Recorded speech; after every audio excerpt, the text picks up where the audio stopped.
Hello, welcome to another edition of Prove All Things. I want to thank everybody who's joining us today, whether you're watching on Facebook, YouTube, or X, or on the CGI Digital Network app. We thank you for joining us.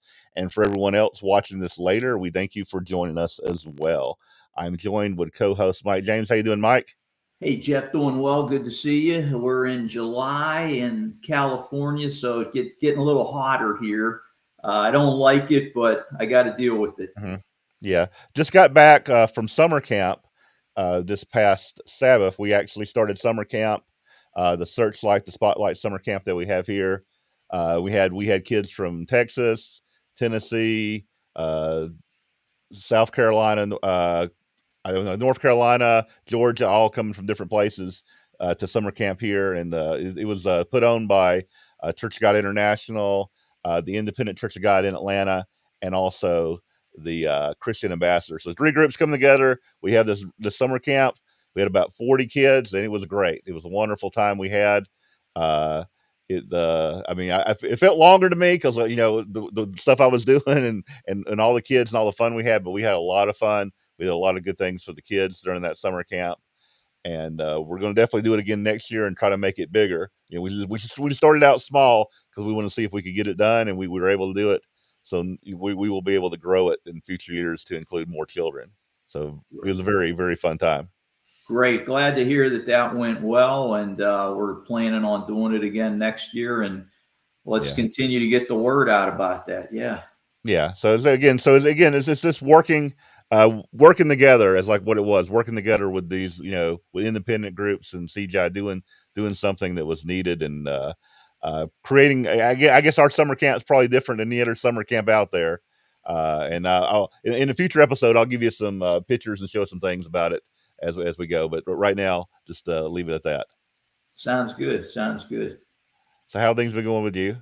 Things are okay. My daughter started some college classes this summer, so she's begun her college experience, and hopefully she'll do a year in community to make sure that that's the major she wants to do, and then we'll move her off to another college after that. All right, let's go ahead and bring in our guest today, and a great guest we have as always, Mr. AJ Sanchez. How you doing, AJ?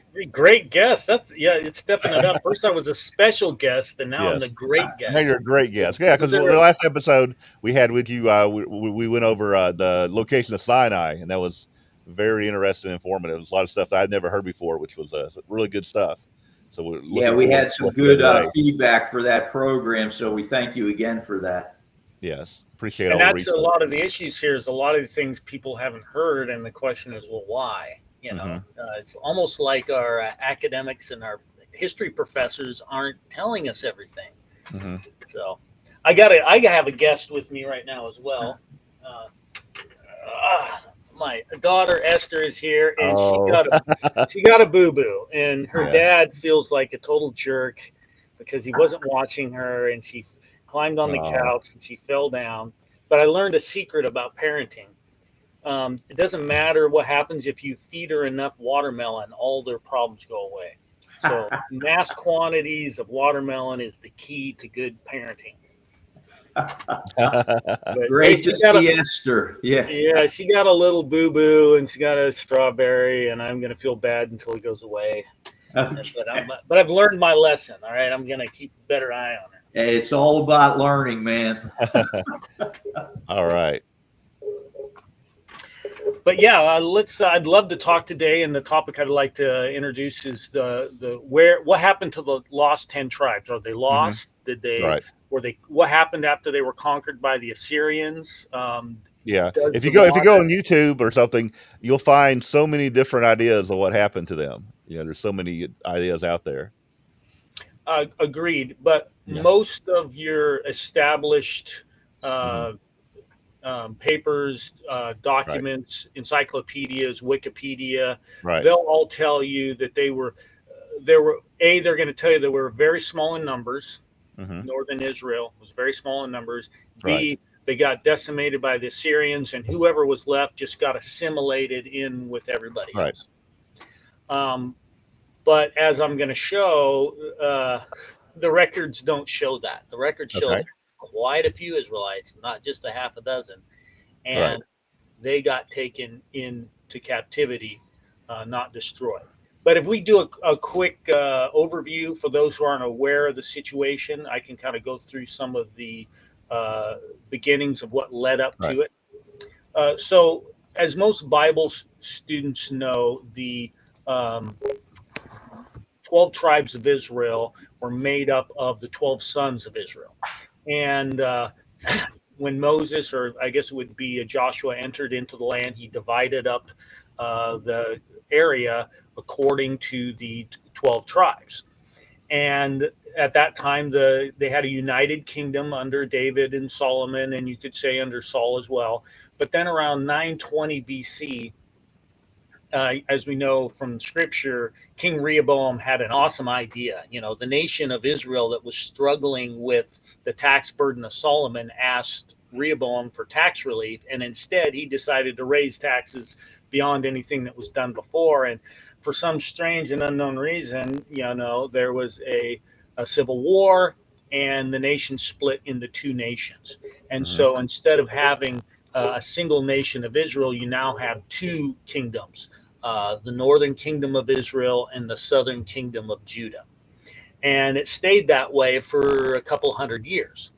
And then around 790 BC, Israel fell under tax tribute to the ever expanding Assyrian Empire. Mm-hmm. The Assyrian Empire had continued to grow, and you can see over here, I'm going to pull a full screen. It didn't happen all at once. They slowly started to grow, and they slowly started to expand their territory to the point where they were taking up Syria and Lebanon, and then finally they ended up taking in Israel itself. And so that's the situation that we see. And so Yeah, Israel, and this was prophesied, was it not, for this yes, to it happen to was. Israel? It was prophesied. Yes, it was, because of what Solomon had done. Mm-hmm. Well, then at about I think it was a few years afterwards. Let's just say 750-ish BC. The northern tribes of Israel decided to get into a military alliance with Syria and Lebanon. And their attempted coup went sideways on them, of course, as we know from history. And the Assyrian king Tiglath-Pileser, he put down the rebellion, and then he began deporting the Israelites. And the Assyrians had a policy of giving you a first chance, and then a second chance, and then a third chance. And so by the time this final rebellion took place, they were at their last chance. They'd been conquered, they had their government removed, and then they were finally rebelled again, and then they got deported. And so that's the process. But see, the Assyrians weren't doing this for no reason. They were very practical people. And one of the reasons they did it was because as their empire expanded, okay, that old fort that they built like last year that's sitting at this one location, well, the border just moved forward like 50 miles. And so that old fort that was there on the edge of the border is now worthless. So now they have to build a new fort, and they have to garrison it with new troops. And then when the border moves forward a little bit more, they have to build another fortress. And this is a problem as you're expanding your empire, is how do you maintain the new territory and control the new territory that you just took? And so what they did is they just raised the taxes through the roof. I mean, they made it like practically unbearable, ridiculous taxes. And then the first country within their interior that didn't pay their taxes, they got deported and sent to the front. They got sent to this disputed territory where there's all these border raiders going on. And so people didn't want to move there. They were being forced to move there. And they actually had a very concerted effort to get as many Israelites there as possible. And there's a great article by the um, by Biblical Archaeology Review. It's by K. Lawson Younger, and this is all based off of Assyrian tablets that he found. And he talks about this deportation. Now, the Assyrians were very brutal in their conquest. They've got all these, they call them not inscriptions, but they're reliefs of just grotesque things that they were doing to the people they captured. But in reality, it was only a very few. Rather than kill a whole bunch of people, they decided, well, we're just going to take the elite, like 0.5% of the country, and we're just going to do some gruesome things to them to scare everybody else into not wanting to do what just happened to that other guy. But the vast majority of the people did not get killed. And when they were transported there, this was not a death march. There's a lot of cuneiform records that they found in these Assyrian libraries that talks about how they were trying to get as many people there alive and in good shape.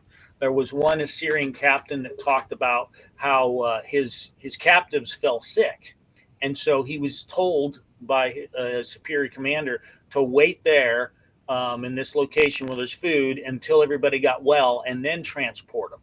There was another letter that talked about how this one captain didn't have enough food, he thought, to make it to the trip to go up there to where they're being deported.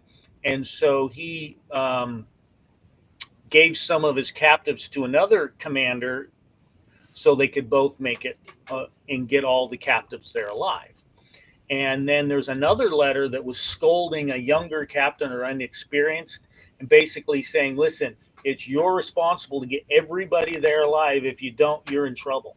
And so the bottom line is this wasn't a death march. This wasn't a, like the Bantam Death March or what the Nazis did. I mean, they only got like maybe 10% of the people from Eastern Europe that they captured to take them back to Germany as slaves. There was only like 10% that made it back. Well, this was not what the Assyrians were doing. They were trying to get as many people there as possible. And that's what K. Lawson Younger has found in all of these records that he has. So another interesting thing is they were sent to the place exactly where Scripture says they were sent. There's a lot of historians that say, well, we don't know where they went, or they could have gone anywhere. Well, that's not the case. Once again, K. Lawson Younger and other Assyriologists have found all these cuneiform tablets, and they've found that they were sent exactly where Scripture says. And here it is over in 2 Kings 17, and it says clearly, in the 9th year of Hosea, the king of Assyria took Samaria and carried them away to Assyria, and he placed them in Halah and Habor by the river Gozan and in the cities of the Medes. And if you look on a map, you can see where these two locations are. Right. Once again, we're looking at this. The cities of the Medes would be over here in this area. I don't know if you can see. Let me try a different view on this. All right. Yeah. Go ahead. So just to help people out who aren't familiar with this map, on the left side of the map is over where Israel would be, right? Yeah, Israel's right down here. Yeah. You can see in this area here. Okay. And the two locations that they were sent is right up here by these rivers, the Gozan River, Halah and Habor on the Gozan River. So they're right up in this area, right in here. And then over here to be realistic, it was next to the cities of the Medes is where they were sent, which is kind of tomato. A question, AJ. So, some people would wonder, like, why would they put some here and some there? There was some thinking on the Assyrians' part to try to keep these people dispersed so they could control them. Is that your take on it? No, not really. I think it was for military advantages. They wanted to be able to push. They were having problems. And if you look back here on the map, there was oops. Go back over. They were trying to push forward in this territory. They were trying to push out whoever was here. Right. And over here in this area on Lake Mead, they were trying, or Lake Irma, they were trying to push out the Urartu. That was their main. I know over here they were trying to push the Urartu. They put the Israelites here, and they moved forward up, and they had a battle of Gamir, which was up in this location, to try and push back the Urartu. So once again, they're expanding their empire, and they're putting people from the interior to the exterior of the empire to hold those positions. And then as they gain more territory, they have those peoples move forward. It's like a mobile fortress. And that's what they were trying to do, basically. That was question. Did you say they were moving the Israelites there? Were they conscripting them to be part of their army, or are they just moving there just as having people there? No, it was you hold this place and do what we tell. We're going to kill all of you. That's what it was. Because they'd already quit paying their tribute. They gotten into an agreement, and they said that they were going to pay their taxes, and they didn't. And they gave them a couple chances, and so now the agreement is if you don't do what we tell you to, we're going to kill all of you. And they, like I said, they were very gruesome on a very few select, as an example, to give them some incentive, and that's pretty much what happened. And one of the big things to keep in mind here, and this article by K. Lawson Younger is awesome. He's got a book on it as well, but the entire narrative in Scripture talking about these events have all been confirmed 100%. Right. I want to show you here's an inscription that I want to have you look at. This is one by Tiglath-Pileser. I carried to Assyria the land of Brent Homri, its army and all of its people. They killed Pekah, their king. I installed Hosea as king over them. I received from them 10 talents of gold and talents of silver. So that's what the Assyrian inscription says. Now let's look at Scripture and look what Scripture says about this. Here's what Scripture says. It says, and Hosea, son of Elah, made a plot against Pekah, the son of Remediah, and he struck him and killed him, and he reigned in place in the 20th year of Jotham of Uzzah. So this matches exactly what Tiglath-Pileser said. They killed Pekah, their king. I installed Hosea. So he had some deal with Hosea. Scripture doesn't talk about it, but we can see it existed. And he paid him the tribute. And there was a time before they found all these Syrian cuneiform items. Weren't some of the scholars prior to these discoveries poo-pooing this idea of what Assyria did to Israel? Yeah. They wouldn't even acknowledge that Assyria even existed. It's just biblical folklore and mythology. Really? Oh yeah. In the Encyclopedia of Biblical Literature calls them the scattered illusions, is what it refers to the Assyrian people, is the term I think it uses to talk about how. When was that written? When was that written when they said that?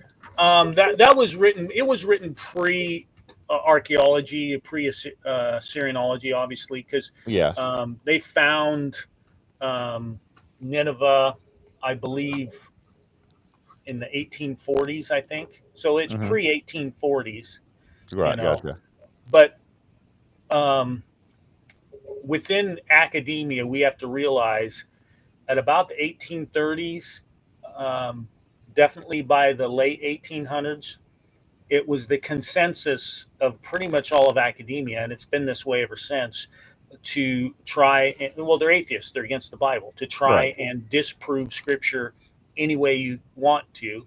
And all of the disciplines of science have fallen under that, whether we're talking about archaeology, biology, psychology, all of it is geared towards atheism, evolution, to try and disprove the Bible. And, you know, archaeology was no different. And that's the overwhelming movement within these disciplines of sciences to try and disprove the Bible. And in this case, they're just flat out lying, because we have tons of Assyrian records that say otherwise. They weren't wiped out by the Assyrians. They were moved there alive and in one piece. And there were, from my estimations, there was at least 1 million, if not upwards to 2 or 3 million people that were transported to these two locations. Okay. And we've got, for instance, in the city of Assyria alone, there were, or Samaria, in the city of Samaria alone, there were 3 deportations, and they pulled about 30,000 from each of these deportations. And then there were still people left. They set people there, and he said he imposed the same tribute upon them as the previous king. So if you have a city and the population is getting decreased by 30,000 a hit, and you're still requiring the same tribute, makes me believe there had to be at least a certain number of people there. I mean, their tributes were unreasonable to start out with, but they had to be somewhat realistic, because. So are you saying so that when the Israelites were transported, there were some that remained, or did they transport all of them? No, there were some that remained after this last letter. We have a Gotcha. letter from Sargon from about 720 BC, and he states in this letter, in this one deportation alone, he took 30,000, and that was the third deportation. So there's already 2 before then of about 30,000. And then there was enough people still left in the city. But yeah, no, eventually they took everybody. They took everybody. They wanted them out there on the front to hold the line, is where they wanted them. And so, and there's several inscriptions. Well, here's the inscription right here. I can show you real quick. I besieged and reconquered Samaria. I took 27,000 people who lived there. I gathered 50 chariots. I taught the rest their skills. I set my eunuch over them. I imposed on them the same tribute as the previous king, which was Shalmaneser the fifth. And so, once again, there had to be enough people still there to pay for the tribute. And this is the third deportation. So, I mean, the city of Samaria alone could have had 150, 200,000 people in that city at the time. Okay. Did the Assyrians take any of their other conquered people at this time and put them into where Israel was? Did they do any of that type of thing that you saw? They did deport the Lebanese. I remember that one, but I don't know where they sent them. Gotcha. I don't know from. So in other words, who took the place of the Israelites in those lands when they left? Well, according to Scripture, it was the Chaldeans.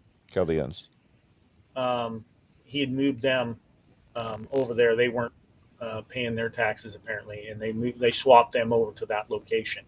Okay. So yeah, I think that's what some of these ancient states would. When they took people away, sometimes they would put other people there just to make sure that if there was anybody left, by mixing up these populations, it would cause, issues for any rebellion that might come back or try to start, Yeah, but it was by no means as many people as they took out. They just wanted to hold it there so we didn't have a void, a vacuum in the center of their empire to maintain things. But the bottom line is Scripture and Assyrian records match that the people were taken to Halah and Habor on the Gozan River, and that's what Kalos and Younger says here in this article. He states the Assyrian records confirm that the Israelites were taken to the same locations that the Bible identifies, Halah and Gozan, and in the cities of the Medes. And so that's where they were set. Now, here's where the big thing happens is, what happened from there? Where did they go? I mean, did they just disappear off the face of the planet? Did aliens abduct them? What happened? Right. Well, if you go back to the map that I had there before, let me pull this up real quick.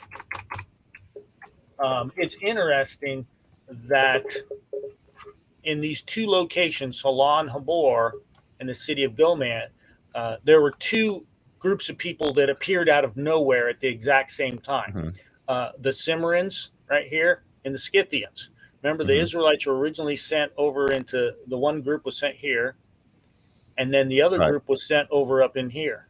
And then at the same time, and in practically the same locations, you have these two groups of people that just appeared out of nowhere. And when you say appeared out of nowhere, what do you mean by that? There was no records before of them in history? There is no archaeological evidence, period, that shows that they existed prior to 700 BC. They have no, and they're known for their very extensive burial mounds, and that's where they get the bulk of their archaeological evidence from, is from these burial mounds. And so, they have question. So the burial mounds very different than what Israelite culture would do, though? I don't know. I haven't looked into that much. I don't know if the burial mounds were a product of them getting moved out, because they're vagabonds and they don't know where to leave their stuff when they die, whereas before they had an inheritance in the land.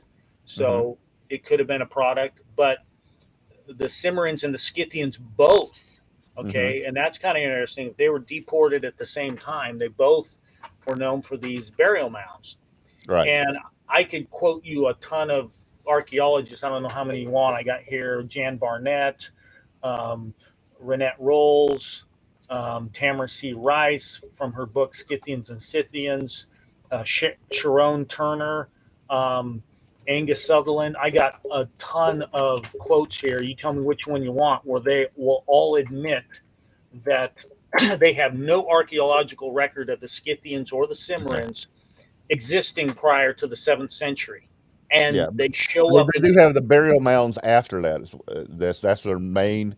Is that the main thing that they have archaeologically for them? Right, is their burial mounds, and they have no evidence that they existed prior to 7th or 8th century BC. They just is there anything in the burial mounds that would indicate that they were from Israel? They haven't found anything. By the time that they,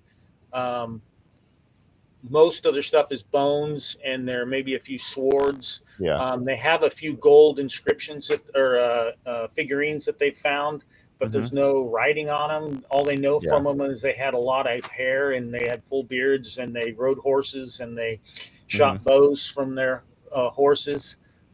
In the Eurasian steppe, that's where they basically lived on horseback. I looked into them a little bit, and again, you know more about it than I do because you've studied this more. So my question is, some people are saying that they spoke a type of Iranian language. Is that why would they say that they spoke an Iranian language if they were from Israel? Well, Iranian is a Semitic language as well. Okay, and it's a cousin to Chaldean, or excuse me, what's the Arabic. It's a cousin to Arabic, and it's a cousin to Hebrew. But so why would their language change so quickly from the time they were in Israel to theirs? Is that why did it what? Why would their language change so quickly from the time they were in Israel to the time they were there to a different language? I don't know that it did change. Okay, I don't know that it didn't change. Okay. I can get into the linguistic arguments. I was going to do that a little bit later, but I'm just curious. But there is archaeological evidence that can connect the Scythians and the Cimmerians to the Israelites. And it comes from a couple of inscriptions.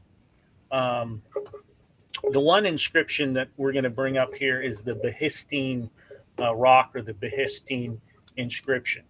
And it is it's a huge inscription. It's on a rock face in Iran. And it's a trilingual inscription. You can see that this is all cuneiform stamping in here on the inscription. And it was made by Darius the Mede. And he's bragging about all of his conquests and all the areas that he's conquered. And then he lists, and it's a trilingual inscription. It's written in Old Persian, Median, and Babylonian. And it lists 23 providences that are subject to him. Right. And one provenance it calls as Scythia, and the other one it calls it the Saka, which is well, it uses the term Saka. And then the other language, it refers to them as the Gimri or the Kimri. It depends on how you Okay. pronounce it. It's like a hard G, Kimri or Himri. Mm-hmm. Well, that's the exact same word that we just read from that Assyrian tablet on what Sargon called the Israelites. AJ, I'm sorry to interrupt. Just a little context for people out there who are not familiar with what you're talking about. When Darius the Mede comes along, the Assyrians have now kind of petered out. The Babylonians took over, and then the Medes and the Persians took over. Is what you're talking about now at that particular time? Right. This is okay. Okay. So I just wanted to give a little context to people out there because we kind of jumped. And maybe if you can give a little bit of a timeline there of when Assyria was most powerful, then the Babylonians, and then when this inscription was put up. I think that'd be important for people who aren't familiar. Yeah, sure, no problem. So the Assyrians were in their height at around the 7th century BC, and then as we know, the Babylonians were taken over around the 6th century BC. So about 100 years later, the Assyrian Empire had collapsed mainly due to famine. God predicted it in Scripture. Right. They collapsed due to a famine, pretty much, and then the Babylonians took over. And as we also know from the book of Daniel, the Persians later conquered the Babylonians. Cyrus the Great did in 520 BC, 20-ish BC. And that was by Cyrus the Great. And so then later, at the height of its empire was Darius the Great, or Darius the Mede, and he's the one who's responsible for this inscription. But the important thing that I'm bringing up is he's using the same term, the same word to describe the Cimmerians and the Scythians, which he's referring to as the same people, because he's talking to them in two different languages and referring to them as the same people. And then secondarily, he's also referring to them using the word the Assyrians called the Israelites. Gotcha.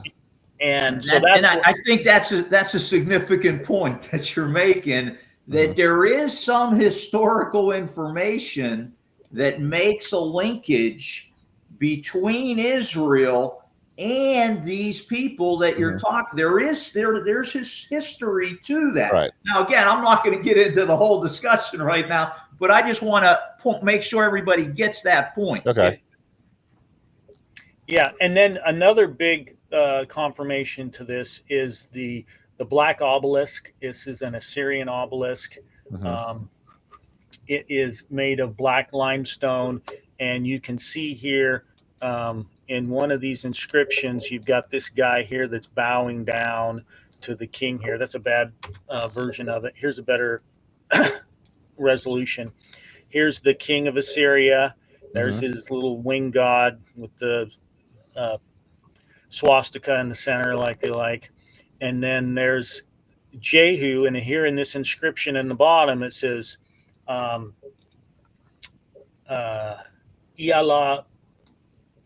Kumri, or Jehu, the house of Omri. So as we know from Scripture, Omri was one of the kings of Israel, and the Assyrians were very impressed by him because they were defeated by him in battle, and so they always referred to the Israelites as the house of Omri, kind of like Israel or Judah was always referred to by its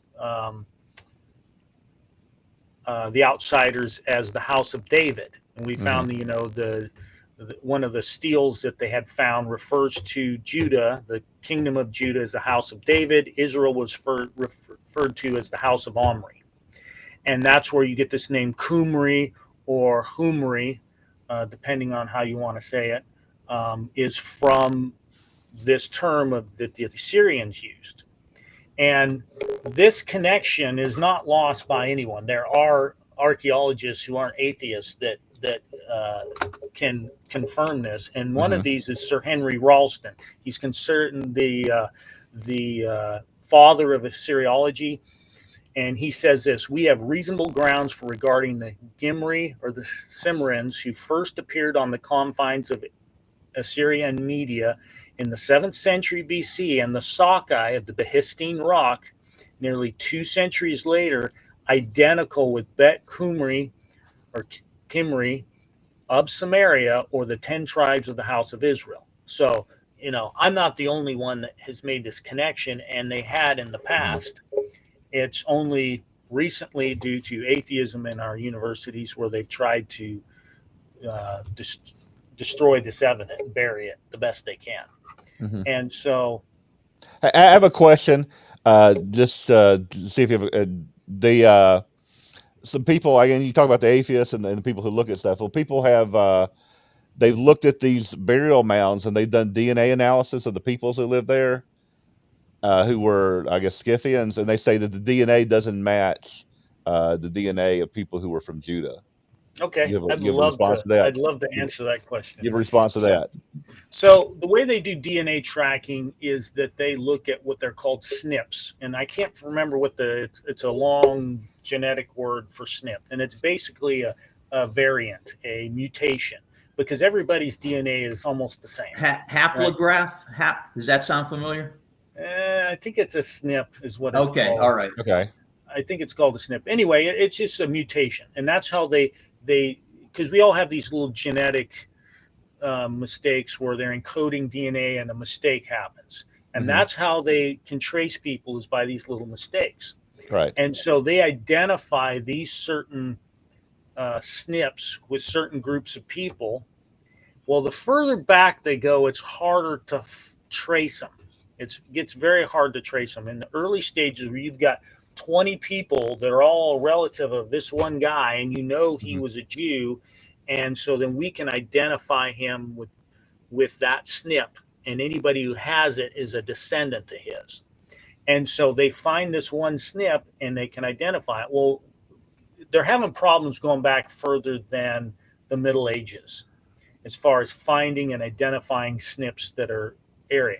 And the other thing is the researcher himself, he's the one who locates and finds the SNP that he's using to identify it with, right? So he's got a little bit of artistic license. If he doesn't want to find a connection, he doesn't have to find one, And so there's that as well. And then the other issue is the further back you go, the less differences, the less mutations you're going to have as you're going back to 2nd century. And one thing, for instance, like with you, Mike or Jeff, you're not going to have any SNPs that differentiate you from your brother. There is going to be none. They only happen every few generations. Not every 3rd generation you have one. And so if you've got 12 sons of Israel and you can't identify a SNP of what makes them common, the 12 sons aren't going to have any SNPs that are going to differentiate them. Their DNA, you're not going to be able to trace. You cannot trace your brother. Now, you can trace it back to your uncle or your great grandpa and then find out who has that one. There's that. But it's going to get mixed around. And so it's not that easy. And unless you want, it's like any other thing in science. If you want to believe it, you'll find something that makes you believe it. And if you want to ignore something, you can ignore it. And that's unfortunately the room we're in, is they're just dishonest. They're just very dishonest. So you can, the bottom line is you can read whatever you want to into genetic testing, and you can exclude whatever you want to in genetics. Yeah, I guess that also goes to genetic testing, because if we get to the end of this, if we say the peoples of United States and Britain are like Israel, they say the genetic testing doesn't show a there's no connection between, I guess, modern Jews today. Would that be your same argument for that? Well, they would have to have. Well, the question is, when were they convened? When were they merged? When were they at the same? Well, you're talking about Jacob. That's when their DNA were together. It was Jacob. So if Jacob didn't have an identifiable SNP that they can find and they want to acknowledge, you got that. If he didn't have it and they can't locate it, they ain't going to be able to connect them. So yeah, I that question came up in the research that I was doing, and there's a popular book that was written about 15, 20, 30 years ago, around the year 2000, that was pushing this idea that the Israelites were not who we think they were because we couldn't find these genetic markers. But if you read the book, the point the writer was making was only the Jews, because they've stayed together as a group throughout history, the Kohanim, the priestly caste within Judaism, only the tribe of Judah, that we can find some signifiers within their DNA that can go back. But the reason for that is because they stayed together because of their persecution for all these years. And you could identify them. That identifies them. But the Israelites, because they were dispersed beginning in the 700s BC, there is no group of them that you can say stayed, I'll use the word pure, through all these ages like the Jews more so did, that the DNA argument, you got to put that aside because of how DNA works. And there are a couple good books on this. I read a couple when I was doing this research, but it's a great question, Jeff. I was saying that because, again, like with intermarriage, because I would say, I guess the premise is the Scythians were the Israelites. Do you think that they eventually migrate to like Europe? Do they intermix with the people who are already in Europe at the time as well, as they're migrating? Is that something that would do that to the genetics? Well, I don't know that there were a lot of people in the area when they moved up there. Okay. There's indications from scripture in the book of Judges that, remember when Deborah was writing the Song of Deborah, she scolded the tribe of Dan because they were off in their ships. I mean, it's amazing. I mean, they weren't in the promised land for 50 years, and the tribe of Dan is already off on expeditions. Okay. So one of the things that they're going to come up is they found archaeological evidence of the Irish Gaelic people in Ireland that goes back 2,000 years, 3,000 years, right? Well, that's because the tribe of Dan was out there on those ships, and they were partnering with the Phoenicians people quite a bit. So you say the people from Dan got there independently of, say, the Scythians, is what you're saying? Yeah. Well, one thing that we're going to see is that they knew that their countrymen were there already. And so when they got deported to the area between the Black and the Caspian Seas, Armenia or Iberia, or whatever term you want to use, as soon as the Assyrians fell, they were hightailing it up there to the Western Europe because they had countrymen that were already there, and they had heard stories back and forth. Okay. And there's a lot of maps to prove this. Here, I'll show you a couple maps that show. Just to that point. Again, in my research, one thing that surprised me was, we usually have this idea of Israel and Judah, but what we forget is the tribes of Israel were separate entities, and that blessing went on to Ephraim and Manasseh. It wasn't just focused on Israel proper. It was focused into those two sons, which is interesting when you start to look at things prophetically. But I would argue that over those hundreds of years of being deported to Assyria first, you're going to mix with somebody there at some point, and as you move over hundreds and hundreds of years to other locations, I would argue that there was some mixing going on, but that doesn't take away from this group of people that was in some way cohesive, that kind of moved up into Northwest Europe. I would just say that, there was some mixing. There was some mixing with Israel, with the Egyptians, and others. So, Yeah, and the But fact that there was that's an mixing doesn't important exclude point. that these prophecies happen the way that God said they would happen. Okay. And I think that's an important point when we look at a lot of the argument against this theory today is how it was pushed from a racial perspective. And again, you can go back to Egypt and Moses and see that there was mixing there. In Jesus's lineage, there's mixing. And that gets to the whole idea of God using a nation to do his will or his bidding. Again, that's another angle of this whole discussion. We're not going to finish today. We'll bring you back. But it's an interesting discussion because all the things that come off of this, it's wow. I'm sorry, AJ, you continue. Yeah, I just wanted to ask that question because again, I know you and Mike have studied this. This is something I have not studied, so I have to say, hey, I've not studied this in detail. So I have questions, and I think maybe you can provide answers to some of these questions.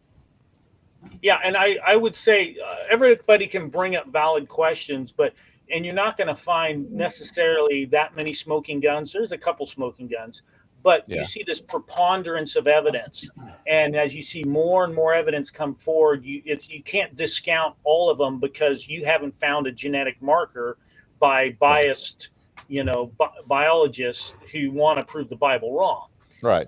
I appreciate your statement. I appreciate your statement about smoking guns because some people talk about this subject like it's doctrine and you got to believe this, where there's doctrine and then there's prophetic scenarios and possibilities in prophetic scenarios based on indications in scripture. And I think we need to keep an open mind and not lose sight of these possibilities because, hey, if things go down 200 years from now that have something to do with this, have we lost that knowledge and we aren't able to wake people up at that particular time because we've lost this background knowledge that we have right now?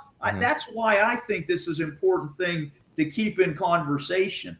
Yeah. Well, it says Israel, when they are conquered, and they will be, you're talking about Jeremiah or Ezekiel or Isaiah, says, when they go into captivity at the time of the end, the time of Jacob's trouble, the house of Israel and the house of Judah, they will know that they were punished for their iniquities. And they're going to know that they are Israel. And so I feel strongly that this warning message is going to be preached to the modern descendants of Israel at the time of the end, because when they do go into captivity, then they'll wake up and realize what happened, and they will acknowledge. I guess it wouldn't be fair if you didn't know you were Israel and someone didn't tell you that, right? Exactly, and that's in Hosea, and I think it's also brought up over in Nahum, maybe. But gotcha. Let me show you some of these maps. These maps are awesome. They're very beautiful. There's a cool project, the David Rumsey project, and he's got these beautiful maps. I got one of them on my wall because they're so well done.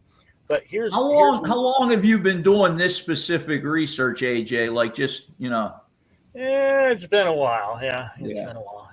I'm not a fanatic or anything. Don't get me wrong.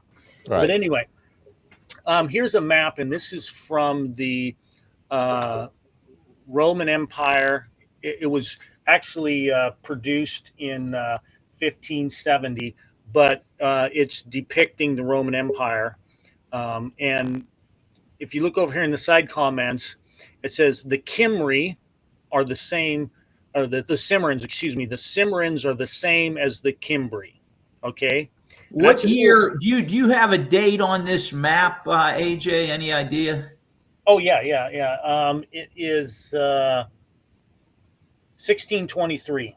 This is from 1623. Anyway, so that's what that translates to be. That the Kimri are the same as the Cimbri. The Cimmerians are the same as the Cimbri. And now help me understand something, AJ. You said this was a Roman map, but you said the date is 1623. So help me understand. It's a Dutch map.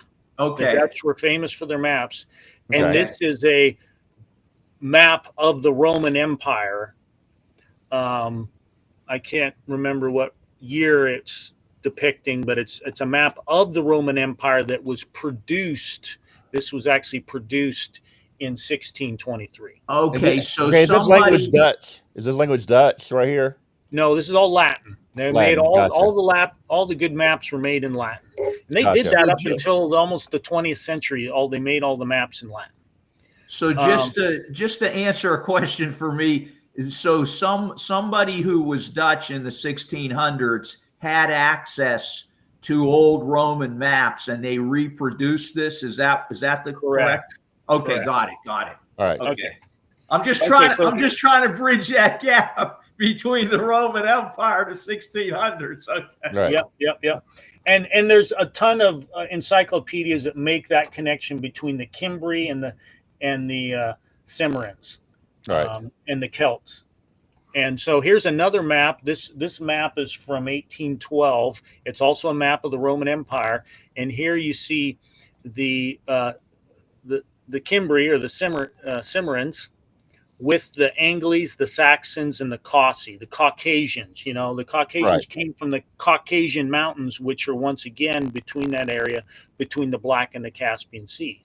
So once again, the group of people that we're tracing them with is the Cimmerians or the Cimbri, which is the same word phonetically, that on the Behistine Rock and on the Black Obelisk, because that's what the Assyrians called the Israelites, was the Cimbri or the Gimri. Okay, gotcha. So there's that map. Okay, here's another map from this is from 1827, and up here you've got the Cimbri right there, the Cimbri with the Saxons and the Angli and the Caucasians all in this same area. So you're mentioning the Saxons now, AJ.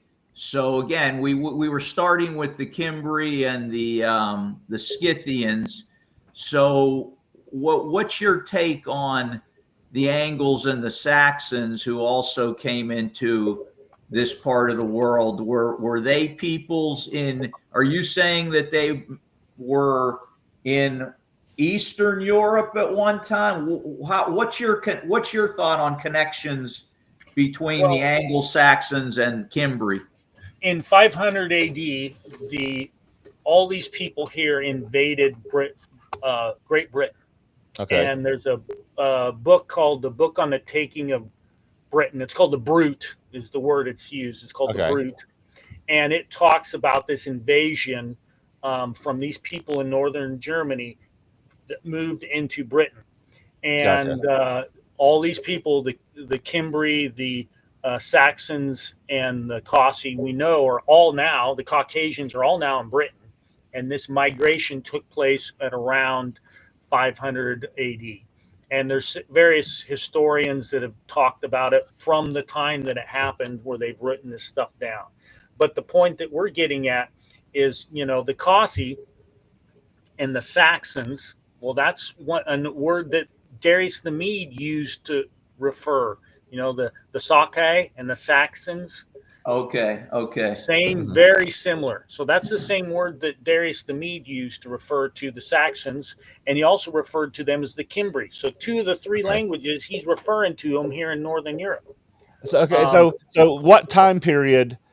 So if we have like the Scythians, Cimmerians, what time period were they did they get to, I guess, the British Isles, or did they get to Europe and stuff? What time period are we looking for? Are we looking pre-Christ or after Christ? What time period? It was after. It was, I think. Well, there were some of them that went immediately, like the Irish, the Danites. They went immediately. So didn't Josephus mention he knew where the tribes of Israel were located, and that was not England, right? That was more like Iraq, Iran. Right. So this is what Josephus says here. Okay. Wherefore there are but just two tribes in Asia. Okay. So we're talking Middle East. Okay. And Europe subject to the Romans, while the 10 tribes are beyond the Euphrates and are in an immense multitude. So he's talking about the Eurasian steppe, Ukraine, and that's where we know the Saxons or the Scythians and the Cimmerians hung out in that area, just outside of Roman Empire. Are Russians, Ukrainians, are they maybe from these groups as well? No, No. they're from further east, Okay. Gog and Magog, but they held that territory until um, a lot of people believe that there was a mini ice age that took place Hmm. during that period of time. The planet, despite what some people might tell you, have normal warming and cooling cycles, and it got a little bit colder, and they just couldn't grow enough grass to sustain themselves. And the Roman Empire was on the decline, and so that's when they started moving in there to northern um, Germany to kind of stay out of that area during that period of time. So it was a migration. It was a period. It didn't happen all at once. The Scots, they took a completely different route. So a very interesting document is called the Declaration of Arrowbroth of 1320, and when Robert the Bruce, he defeated the what was it the Longshanks. He defeated the Longshanks, and he's sending a letter to the Pope to try and get recognized. And he's basically saying, we're not just a suburb of London. We settled this territory separately, um, and we have always been a separate people. And he talks in here, it talks about the route that they took. If you look up this Declaration of Arrowbroth, and they came from uh, Scythia, and he says they went through the Tyrrhenian Sea to Iberia, which now he's talking about the Iberian Peninsula. So we're talking about Spain. And then from there, they went up to Scotland. And so the three locations they went by ship from the Iberia between the Black and the Caspian Seas, and then they went to the Iberia on the Spanish Peninsula, and then they went to the final Iberia, which is over in Scotland, which is on many maps is still referred to as Iberia. So it's very common for peoples to name their location after where they came from. There's a York in England and a New York in New England, and there's Hmm. we can see those patterns all over the place. But the three places that the Declaration of Arrowbroth mentions that they went to are all called Iberia, but they went by ship. The Scots went by ship, and it's not. It shouldn't be thought of as a coincidence that there are three places on the planet referred to as Iberia that are called Iberia for no reason. And on this map here is another very interesting map. Let's zoom in here a little bit. And on here it says Hebraei de Insulae. This is actually an S. It's not an F. That's how they made S's back then, fancy S's, lowercase S's. So Hebraei de Insulae. Well, if you go to your Google Translate, right, and you type in Hebraei, it means Hebrews right there. So when was that map? When does that map come from? What year? I think it's 1570. Yeah, 1570. And who Another who put Dutch that map. together? Who put a Dutch map? Okay. It's another Dutch map. It's written in Latin, and this says Island of the Hebrews. That's what this says in Latin. So why would this map have written on there Island of the Hebrews if it wasn't some Hebrews there? Explain that one to me. And then in this down here it says Ireland or part of Iberia. Okay. Once again, Ireland is being called Iberia. Well, that's the three places that are referred to as Iberia is Scotland and Ireland, the Spanish Peninsula, and the place between the Black and the Caspian Seas next to the Caucasian Mountains in the area of Armenia. And there's a ton of maps that show, let me show on here, other maps that refer to Scotland and Ireland as Iberia. In here, this is the Anglo-Saxon Chronicle. a document that was written around 1200 AD, I believe, and in it it says that the Saxons came from Armenia.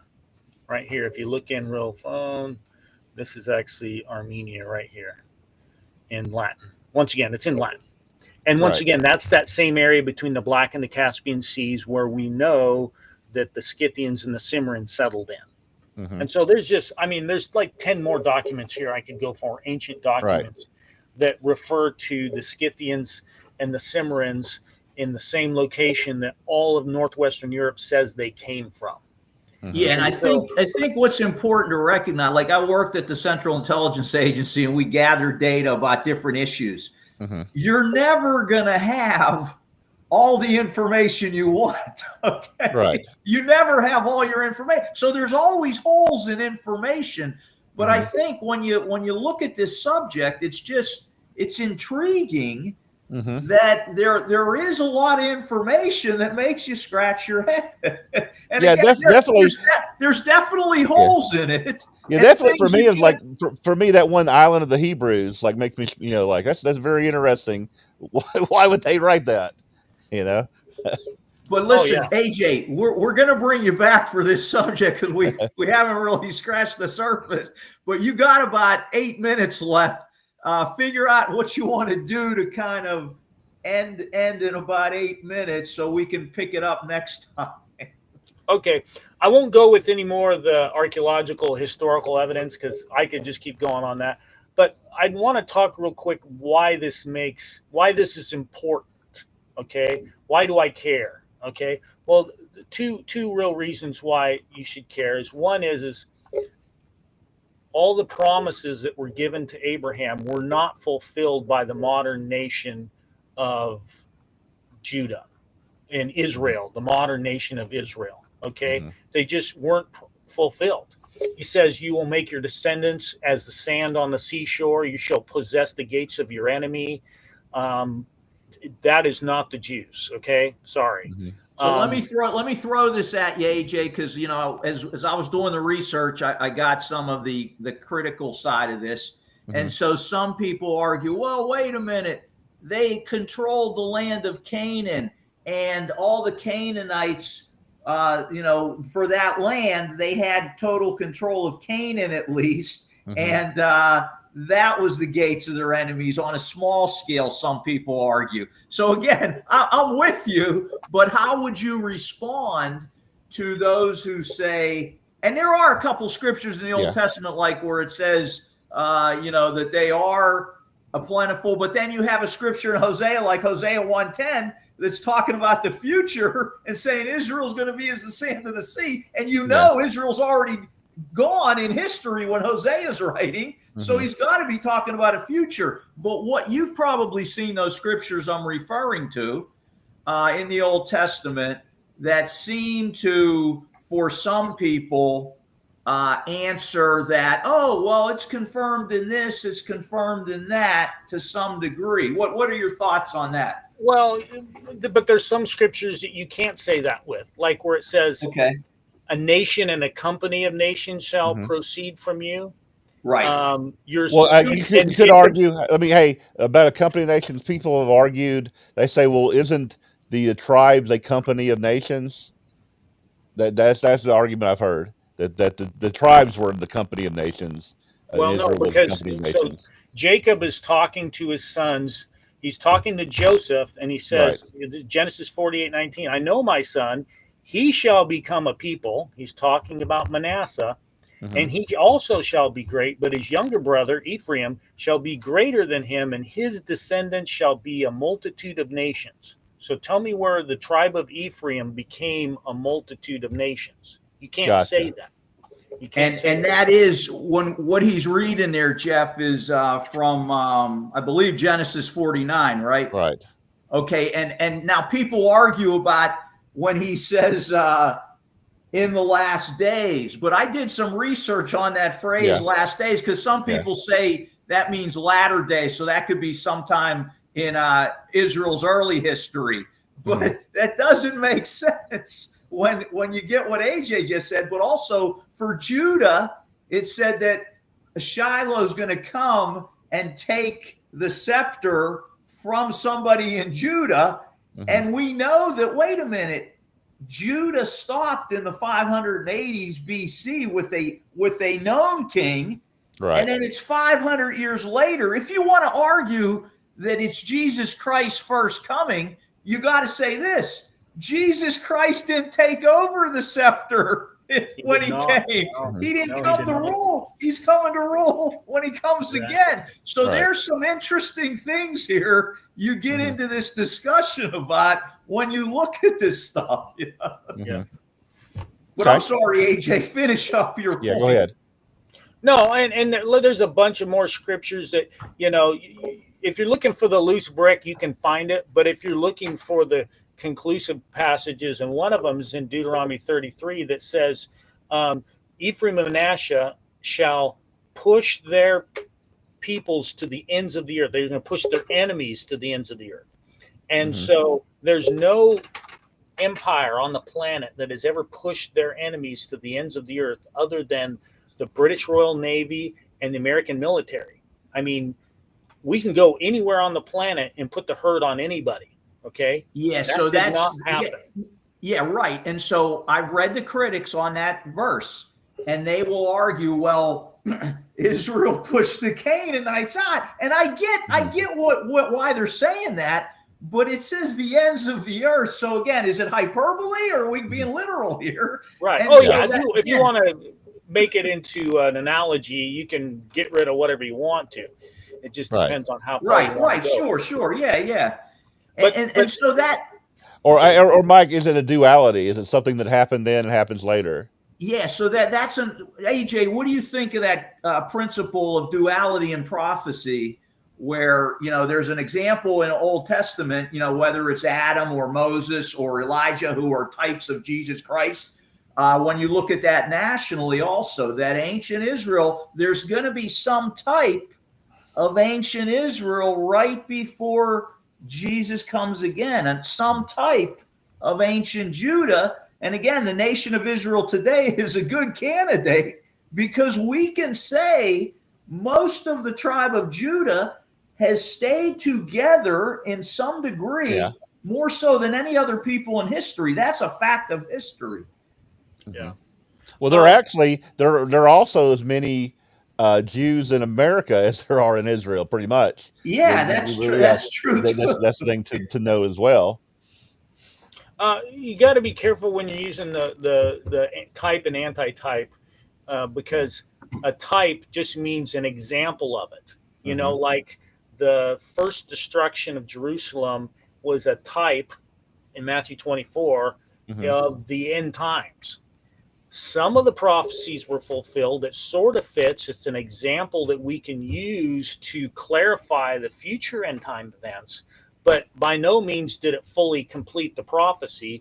And you can make the example it didn't fill it. So there could be analogies or could be similarities between other things, but when you look at all of the specifics and you add them up, these had not been fulfilled by ancient Israel. There might have been some similarities, but the overall aspect of, they're going to push their enemies to the ends of the earth, control the gates of their enemy. They're going to spread abroad to the east, the north, the south, and the west. All nations through you are going to be blessed. You can't say that about ancient Israel. Great point, AJ. And one other thing is that according to the scholars, the Abrahamic covenant was unconditional, meaning that even though Israel messed up and God did destroy them and did destroy Judah because they were not following God, that was under the Mosaic covenant why he brought them down.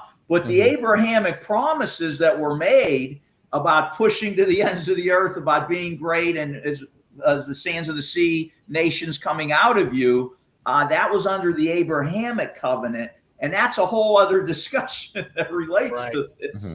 Okay. All right, so much to cover, I guess, but we actually have run out of time, AJ.